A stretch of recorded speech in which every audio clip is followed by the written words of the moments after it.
देश की जीत नहीं हुई थी। 2013 में भी यहाँ से भारतीय जनता पार्टी चुनाव जीती थी और उस समय कांग्रेस की सरकार थी। उसके बाद 2014 में जब भारतीय जनता पार्टी की सरकार बनी, उसके बाद हमने सेक्टर 19 के अंदर बहुत सारे विकास कार्य हमने करवाए हैं। तो उन विकास कार्यों का लाभ जरूर भारतीय जनता पार्टी को मिला है। हमने विकास किया है, विकास करेंगे, इसी बात के ऊपर हम चुनाव लड़ रहे हैं। सबका साथ, सबका विकास और सबका विश्वास। रविकांत स्वामी से आप कितनी टक्कर मानते हैं? भारतीय जनता पार्टी के मुकाबले में यहाँ पर कोई भी पार्टी इस समय नहीं है। अगर बात करें पिछले चुनाव की या उससे पिछले चुनाव की, उसमें भी भारतीय जनता पार्टी यहाँ से भारी बहुमत से विजयी हुई है और अभी भी वार्ड वासियों का पूरा साथ और पूरा आशीर्वाद भारतीय जनता पार्टी के साथ है। और इस वार्ड से भारतीय जनता पार्टी का पार्षद प्रत्याशी जो कि मैं स्वयं हूँ और जो हमारे मेयर के उम्मीदवार हैं श्रीमान कुलभूषण गोयल जी, भारी मतों से इस वार्ड से हम विजयी होंगे। तो हर बार जो अभी तक की जो रीति रही है उसमें जो मेयर का चुनाव था वो पार्षदों द्वारा किया जाता था और पिछला भी जो मेयर का चुनाव था उसमें बहुत कुछ ऐसा हुआ जिसकी वजह से इस बार पार्टी को कई कदम भी उठाने पड़े हैं। तो आपको क्या लगता है कि जो अब सरकार ने जो निर्णय लिया है कि जो मेयर का चुनाव है वो सीधा जनता द्वारा किया जाए, तो इससे भ्रष्टाचार की गुंजाइश कितनी खत्म हो गई है और जो विकास है और उसको प्रदेश जो पंचकुला में कितना और बढ़ावा मिलेगा? जो हरियाणा सरकार ने मेयर का चुनाव सीधा करवाने का निर्णय लिया वह बहुत ही अच्छा निर्णय है और हरियाणा की जनता ने उसे खूब सराहा है। और इस बार जब सीधा मेयर चुन करके जनता के द्वारा आएगा तो विकास कार्यों में भी अवश्य तेजी आएगी। हमने पिछले कार्यकाल के अंदर नगर निगम के जो मेयर को काम करने चाहिए थे वो उतने काम नहीं कर पाए।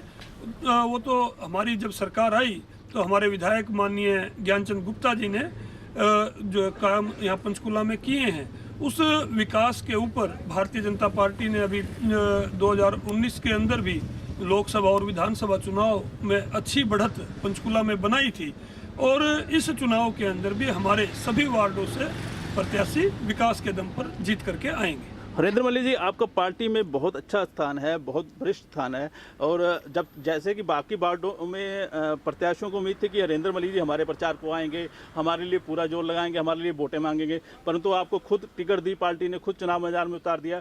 तो ऐसे में जो बाकी प्रत्याशी हैं उनका भी आप पर दबाव होगा कि हमारे प्रचार के लिए आइए, हमारे लिए वोटें मांगिए, हमारे लिए जो समर्थन है जुटाइए। तो कितना मुश्किल हो गया है ये आपके लिए? देखिए, जो पार्टी का आदेश है वो सर्वोपरि होता है। पार्टी ने जो जिम्मेवारी दी हमने हमेशा उसको अपने पूरे मन से निभाया है और अभी भी पार्टी ने मुझे वार्ड नंबर 8 से चुनाव लड़ने के लिए कहा तो यह सीट भी पार्टी अवश्य जीतेगी। और जो आप चुनाव प्रचार में आसपास वाले वार्ड में जाने की बात कर रहे हैं, मैं अभयपुर में भी चुनाव प्रचार के लिए गया हूँ और कल भी वहाँ पर एक कार्यक्रम है हमारे मेयर के प्रत्याशी का। वहाँ से भाजपा और जजपा जो गठबंधन के जो प्रत्याशी हैं राजेश जी, वह यहाँ से चुनाव लड़ रहे हैं और मैं उनके प्रचार में पहले भी गया हूँ और कल भी मैं वहाँ जाऊँगा और अवश्य ही हम वह सीट भी जीतेंगे। और भी मैं 1-2 जगह गया हूँ और बाकी फ़ोन पर सभी के साथ संपर्क है। सभी वार्डों में जहाँ जहाँ मुझसे कहते हैं मैं बात करता हूँ, जिन व्यक्ति से करनी होती है। भारतीय जनता पार्टी निश्चित ही मेयर भी भारतीय जनता पार्टी का बनेगा और सभी वार्ड 20 के 20 भाजपा जजपा गठबंधन जीत करके इस बार आएंगे। 19 सेक्टर के लोगों की बहुत लंबे समय से शिकायत थी कि पंचकुला से कटा हुआ था, पर पिछले कुछ समय से जैसे ही पुल के निर्माण का काम शुरू हुआ ये पूरी तरह से कट गया। तो ये जो पुल का काम है ये कब तक पूरा हो जाएगा? जैसे वार्ड वासियों को उम्मीदें हैं आपसे और अभी एक बीच में रास्ता निकाला जा रहा है, उसका कितना लाभ मिलेगा? जो कि आपने अभी सवाल पूछा कि और जो 19 सेक्टर है वो पंचकुला से कटा हुआ था, यह बात सच है। और यहाँ के लोग पहले भी बहुत परेशान थे और यहाँ के लोगों ने जब कांग्रेस की 10 साल हरियाणा के अंदर और केंद्र के अंदर सरकार थी और यहाँ से विधायक थे डीके बंसल जी, तो लोगों ने अपनी समस्याएं जो यहाँ कांग्रेस के कार्यकर्ता थे या सेक्टर के लोग थे उन्होंने अपने विधायक से बात रखी और उनको भी लगा कि हाँ ये बड़ा गलत है। तो उन्होंने विधानसभा के अंदर ये अपना क्वेश्चन लगाया कि यहाँ पर जो है पुल बनना चाहिए।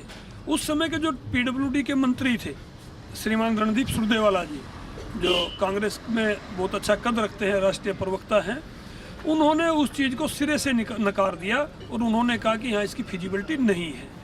जब हम यहाँ चुनाव में आए 2014 में, हमने यहाँ की जनता से वायदा किया था कि हमारी सरकार बनने पर हम यहाँ पर अंडर ब्रिज या ओवर ब्रिज बनवाने का हम काम करेंगे। जब हमारी सरकार आई, मुख्यमंत्री जी आए, उन्होंने घोषणा की कि यहाँ पर पुल बनेगा, तो आज आपके सामने है अंडर ब्रिज बन करके लगभग तैयार होने वाला है। मई या जून तक, मई तक मेरा मानना है ये यहाँ से लोगों की आवाजाही शुरू हो जाएगी। और बल्कि उससे भी ज़्यादा इस सरकार ने दिया। एक अंडरपास की बात थी, इसके साथ एक CID पार्क है 19 का, वहाँ पर अंडरपास बनाने का काम भी चल रहा है और वो लगभग 1.5 महीने तक अंडरपास वहाँ पर शुरू हो जाएगा। यहाँ पर और भी कई इस प्रकार की समस्याएं थी। यहाँ पर पानी के भरने की समस्याएं थी, लोगों के घरों में पानी भर जाता था, उससे भी निजात दिलाने का प्रयास हमारी सरकार ने किया। पानी अभी भी भरता है परंतु लोगों के घरों में नहीं जाता। हमने रेलवे लाइन के जो दूसरी तरफ नाला था बरसात के पानी की निकासी का, वो आगे जा कर के बंद हो जाता था, आगे पंजाब पड़ता है, उसको वहाँ से अब हमने पानी की निकासी करवाई। हर बार बरसात से पहले हम उसको साफ करवाते हैं, ड्रेन जो सिस्टम है उसको हम सुचारू करवाते हैं। ये जो ट्यूबवेल है नाले के साथ में, वहाँ पर हमने पंपिंग सेट वहाँ पर रखा हुआ है। जब बरसात आती है तो पानी वहाँ से निकालते हैं। यहाँ पर 3 सेक्टर 19 में 2 हुड्डा प्लाट में, एक पुराने हाउसिंग बोर्ड में और एक रेलवे लाइन के दूसरी तरफ रेन हार्वेस्टिंग सिस्टम हमने यहाँ पर लगवाने का काम किया है, जिससे कि लोगों को जो बरसात के बाद जो पानी वहाँ भरता है वो जल्दी वहाँ से निकल जाए। इसी प्रकार यहाँ पर जो पार्क हैं उनकी हालत थोड़ी अच्छी नहीं है, उनका नवीनीकरण करने का हम काम करेंगे। हमने यहाँ पार्क में पहले जिम लगवाया, अब हम यहाँ पर जो बड़े पार्क हैं उनके अंदर बैडमिंटन कोर्ट बनवाने का काम करेंगे। सुरक्षा की दृष्टि से जो सेक्टर 19 है उसके 3 तरफ पंजाब लगता है और इसके बहुत से एंट्री के वहाँ से रास्ते हैं। हम इस बार प्रयास करके वहाँ पर सिक्योरिटी कैमरा लगवाने का प्रयास करेंगे ताकि जो यहाँ के लोग हैं उनकी सुरक्षा सुनिश्चित किया जा सके। यहाँ पर जो ये अब आप देखते हैं सीनियर सेकेंडरी स्कूल है, ये 10वीं तक का स्कूल था। हमारी सरकार ने इसको अपग्रेड करके 12वीं तक करने का काम किया और इसमें इंग्लिश मीडियम की क्लासेस शुरू की और उसकी यहाँ पर बच्चे ज़्यादा हैं तो उसके लिए जगह कम पड़ती थी। अब दूसरी मंजिल का भी निर्माण कार्य चल रहा है, आप देख सकते हैं। यहाँ पर प्राइमरी स्कूल है, जो प्राइमरी स्कूल था उसको भी हमने संस्कृति मॉडल स्कूल बनाने का काम हमने यहाँ पर किया है। तो आप भाजपा हाईकमान में भी बड़े नेताओं के बहुत करीब हैं, प्रदेश सरकार में भी मुख्यमंत्री के बड़े करीब माने जाते हैं। जो मौजूदा स्पीकर साहब हैं और पंचकुला के विधायक हैं उनके भी बहुत करीब हैं। ऐसे में जो आपकी जो घनिष्ठता है सरकार और पार्टी से, उसका बाढ़ वासियों को कितना फ़ायदा मिलने वाला है और बाढ़ वासियों को अंतिम में क्या संदेश देंगे? जो ये पुल बन रहा है और जो यहाँ इस प्रकार के काम हुए हैं ये हमारी सरकार ने कराए हैं और हमारी सरकार का ध्येय समान विकास का है। हम पूरे पंचकुला में बिना भेदभाव के, चाहे वहाँ पर हमारा पार्षद है या नहीं है, आप पूरे हरियाणा प्रांत की भी बात कर सकते हैं।